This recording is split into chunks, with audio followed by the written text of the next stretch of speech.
A time long remembered. The night 6-year-old Mindy Crane's father took her from the only person she felt loved her. All night long, I cried for my grandmother, and it was pretty traumatic for me because I felt like she was my mom.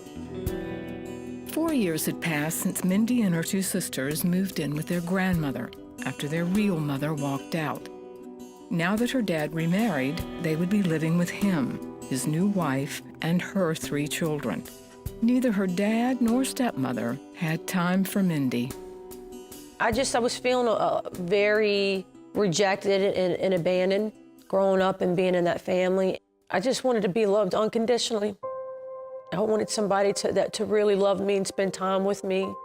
And I wanted times to be with my dad.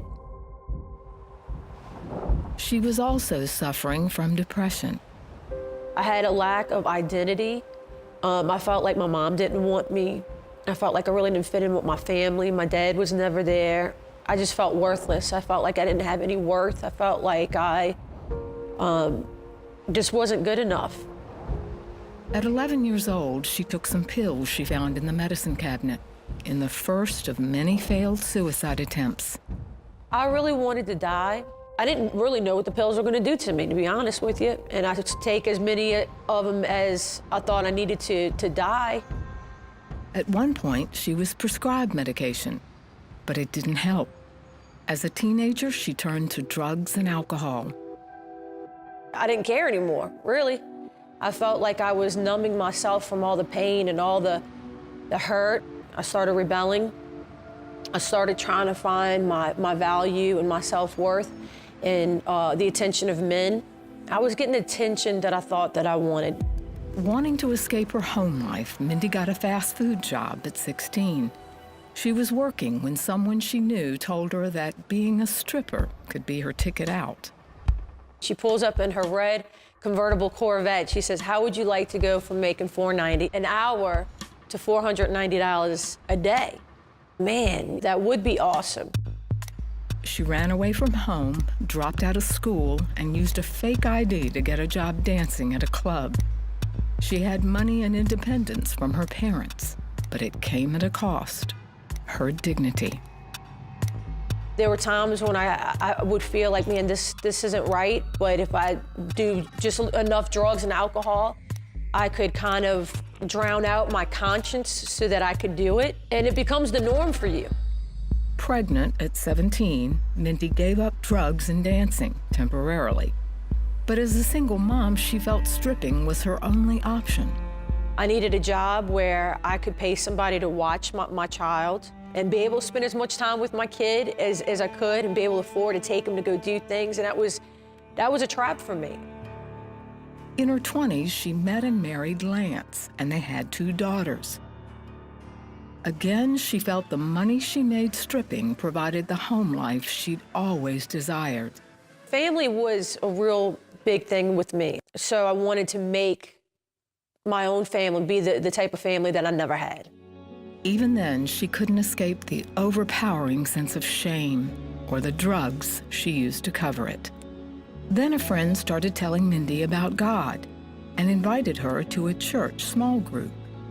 Mindy saw hope, but believed she had to fix herself for God to accept her.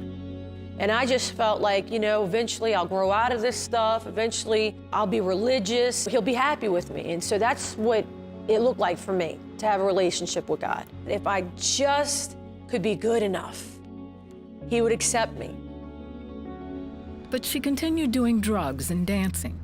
One night, while partying at a friend's house, Mindy overdosed and felt like she was dying. I remember laying there, and I felt my spirit just being ripped away from my body, and I realized I wasn't even in my body anymore. At first, Mindy feared she was about to face God's judgment. Instead, she felt overwhelmed by his love. I just remember just feeling that love was so amazing that I would have left everything. So Mindy quit her job and for the next 2 years tried to get her life straight to be acceptable to God. Then at a special church service, she finally heard that God wanted her just as she was. Me and my son that night, we walked up there and I started weeping, I started crying. I knew that if God could save me, that it would be in my best interest to surrender my life to him. And that's what I did that night. Mindy stopped using drugs and alcohol and started growing in her relationship with Jesus. So I started getting so excited because I already started changing and that shame started going away. The more I started seeing Jesus, the more that I started liking who I am. I no longer started looking to other things to validate me, to the world to define me, the approval of the world, or rather my parents approved of me or they didn't, because I knew that God did. His love completely transformed me. Soon after, her husband Lance accepted Christ as well. Today, Mindy returns often to the streets of New Orleans, not to work, but to share the love of God. She knows firsthand how that love changed her. When Jesus steps in, it's almost like the people that looked at you and thought you were one way and they see you, it's like they have a respect for the new creation. I don't have to sit there and earn it and have to prove myself to them. They know that it's genuine, they can feel it, so I don't have to explain myself. They're just like, wow, I know Jesus is real.